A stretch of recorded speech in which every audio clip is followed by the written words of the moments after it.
Ford has been making the iconic Mustang for quite some time now. However, in this day and age, SUVs are the new normal and the new trend, isn't it? And so, Ford decided why not jump into the bank with the Mustang, or as they call it, the Ford Mustang Mach-E. Just to recap, you guys have tuned into Drive Media Reviews, and this is Hercules here with a walk-around video of the Ford Mustang Mach-E.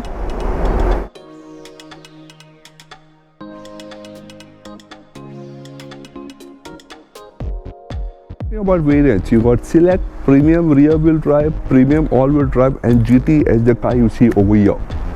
Talking about the front and the design of the SUV, you can see it's every bit an SUV and every bit Mustang. So the headlights up front, they remind you straight of the Mustang, and they have these nice elements in over here that remind you of the Mustang. Of course, you have the grille that is closed up because this is an electric car, and you have the pony up ahead that reminds you that this is a Mustang. Lower down you got sportier bumpers because this is a GT variant, and they all scream a sporty element of the car, don't they? The bonnet otherwise is very nice, smooth, and you have these two flanks on either side that look great on the car as well. On the side you can see the SUV is quite long. You see the length between the front and the rear wheel, it's almost 2.9 meters and it's really long. Come to why we have a clean look on the doors in a bit, but otherwise if you see, it's very nice. So your wheels you got 18, 19 and 20 inches depending on which variant you go for, and this over here is your charging port. Otherwise it's a very nice looking design. You see it's clean, you like have a nice sloping roof that blends well into the rear of the car, and you got a blacked out element on the roof which again looks great as well. And lower down as well you got a blacked out element. Actually this was rugged black because again this is an SUV and you want to have mild off-roading, but again it's a welcome addition as well. Coming to the doors and what's in the doors, if you see this got a little switch here that you press and open the door, so and the door just opens. And not really a fan of this handle, but yeah, it's a nice addition. It's the same at the back as well, so you press a button and the door opens, and you got a little reflector here, one on the back and one on the front, again that reminds you staying true to the Mustang elements of the car as well. About the back you will notice the sloping roofline. I really like how the windscreen tapers into the boot and then forms a lip spoiler and then goes down, looks very nice. Tail lights will again remind you of the Mustang, and they really stand out on this orange color. And of course you have the GT badge over here as well.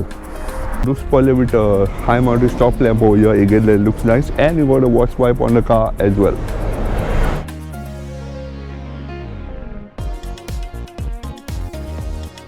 Talking about the inside of the car, it's a very different design from what I've seen on normal Fords. Quality is of course top notch. You got soft touch elements, and even it's only at the top you have scratchy plastic and the lower down as well. But otherwise it's really nice finish. You have all the switch gear that is finished up top notch and nice as well. And talking about the touchscreen, you got a Sync 4 15-inch infotainment system that also doubles up as your AC controls, and we have a touchscreen on the top and your AC control lower down, and of course this shiny element there is to control the volume of your music. And otherwise it's nice. Now you do miss physical buttons on the car, but most of the controls are pretty easy and nice. And otherwise I really like how the silver element is done around the length of the dashboard and looks nice as well. And you have the long AC vent kind of finish over here that gives you kind of diffused look, and yeah, otherwise it's nice. Your instrument cluster over here is a teeny small thing, and it's a full digital instrument cluster, but what I've seen is it has a white on blue layout, so it's very easy to read and nice. A lovely steering down here with a lovely pony at the front, and has plenty of controls as well. And this steering can be adjusted for reach as well as weight, and with a pretty heavy steering you really feel like you're driving something worth it. Other than that, you got wireless charging down here. You got two twin bays, you got cup holders, you got and you got an armrest with a false storage and a secondary storage down with 12-volt charging socket as well, so you can keep your devices charged. Box and your hazard lights and your auto park as well. Talking about a glove box, it's a pretty huge glove box which is spacious and can store a lot of stuff on the inside. Other than that, you got sun visor with a light and a mirror. Now I really like, and I can see that I'm looking fresh and smart. And the same continues for the side as well. And that you got sunglasses holder down here, and you got a normal controls and your passenger airbag switch as well. So what else you have on the car? You have another secondary storage down here that is under it where you can hide stuff, and it's pretty easily accessible as well. So yeah, I mean, there are a lot of things to like about the Ford Mustang Mach-E. Other than that, if I talk about the seats, you can see it's very comfortable down here, and you're getting a very good view out of the car as well. You can increase and decrease the height of the seat depending on how you like it by the touch of a button, because it is power adjust. And yeah, I really like how the mirrors are. You get to see a lot out of the car, and even though you have a sloping roofline here, you're not limited on headroom. You have good amount of headroom, and even the seats are nice and comfortable. The armrest is finished off nicely and says GT here, just to remind you that you're in the GT version of the Ford Mustang. And yeah, the only thing I would say here, you have a lock and unlock switch over here, and to open the door you need to hold a little lever down here, and opposed to how we are used to opening it this way. So yeah, other than that is good. Footwell area otherwise also is quite comfortable, so you can up pedals quite easily and move around the car quite easily as well. And you got an auto dimming rear view mirror on the car as well. Now I'm not very sure how many people like the black on chrome and grey on the car. Maybe if we had a brighter color it would have looked nice, but let me know what you guys think about it in the comment section below. And yeah, the seats otherwise also have to see are finished off this very sporty way, and they're really nice and comfortable as well. And yeah, that's pretty much the front of the Ford Mustang Mach-E. Let's go and see what it's like at the back.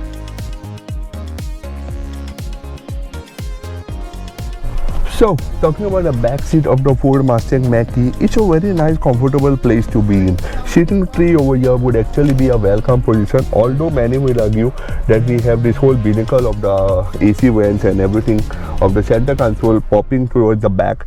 It's actually nice. Now, you do have the sloping roofline that eats into your headroom here and limits your visibility out. But what I've noticed is, especially we as jurors, automotive jurors, where we get to see a lot of cars, is most of the cars sometimes, because you have the sloping roofline, you cannot sit because you're sitting this way or you're like cramped in the car. But it's not the case over here. Sitting tree is really comfortable, and yeah, you do see a lot. Only it's taller, you have slightly less headroom, and binnacle of the front seat limits your visibility out from the front. But otherwise it's nice. AC vents and twin USB socket here, so that's a nice touch. You do miss on magazine pockets, but you can just store your phone down here when you need to charge it as well. The armrest is a nice flip down armrest with twin cup holder. It doesn't fall down to the seat, so it's very nice and comfortable as well. Otherwise it's a very fantastic place to be in, and it's very comfortable down it is. If I'm sitting in the third row now, even a tall person like me can keep the legs comfortably between the sides of the center console, so that's nice because you have a flat floor down and it makes things very comfortable for you as well. Yeah, that's pretty much of the Ford Mustang Mach-E. And leg room otherwise is nice. It's just that you cannot keep your legs under the seat of the car, because I guess it's the way the battery is placed under the car since it's in an electric car. And yeah, otherwise thigh support is good, headroom is good, shoulder room is good, so it's nice. You can keep your hand down here, or you can keep your hand up here, although the plastic is a bit hard, or you can just keep it down here on this soft leather, which makes it feel quite comfortable in the car as well. You got LED lighting, you got a hook here to show your suit, and you got a little grab handle over here as well that makes things comfortable for you. And yeah, I mean, that's pretty much the back of the Ford Mustang Mach-E and everything we need to know. Now, Ford claims the Ford Mustang Mach-E delivers 402 liters of boot space with the seats up. But what's a boot test without a bag going in, isn't it? Let's leave the drive media reviews back on cameras, and it's quite a lift on top. But then once you see, you have a loading lift that's quite low, and you can put your bags in very easily. You can either keep it standing, or you can have it go down this way, and you can fit quite a number of bags in the car. It's not class leading in terms of offering the best boot space, but yeah, it is nice enough to load in a couple of bags in the car as well. Talking about what powers the Ford Mustang now, you got two motors. You got single or dual with 68 or 88 kilowatt capacity. 16 kilowatt motor delivers 269 HP and has a claim range of 273 miles, while the extended range offers 294 HP and 379 miles per hour on a single charge. While if you get the dual motor, it's either 269 or 351 HP depending on which version you go for. Now let's talk about charging. A 7 kW home wall box will take you overnight to charge the car, while DC charging can be done 0 to 80% in 45 minutes. If you guys have been watching our videos, you definitely want to know about the features and specs of the car. Well, hit the link in our bio. It will take you straight to our website to read all the dimensions, specs and the features of the car. Or on the flip side, hit to www.drivemediareviews.com. We'll give you all the latest feed about the cars and other vehicles as well. So, the Ford Mustang Mach ER. Let me know what you think about Ford's full idea about being an all-electric SUV and trying to keep the heritage of the Mustang and call it the Mustang Mach-E. Does it make sense, or would you like the sports car version which is right there, which was obviously in a sedan shape if I were to describe? And on that note, it's time to wrap things up. This is Drive Media Review signing off from Trust Ford in Hendon or Collindale. I hope I got the place right, but yeah, you get the idea. I'll put a b-roll of where the showroom is, and do remember to like, share, subscribe, and stay tuned to our YouTube channel. We are on our way to 700 subscribers. Let's make that hit soon, and yeah, there's lots more coming in soon as well. Do stay tuned to our website and our other social handles. Till then, bye.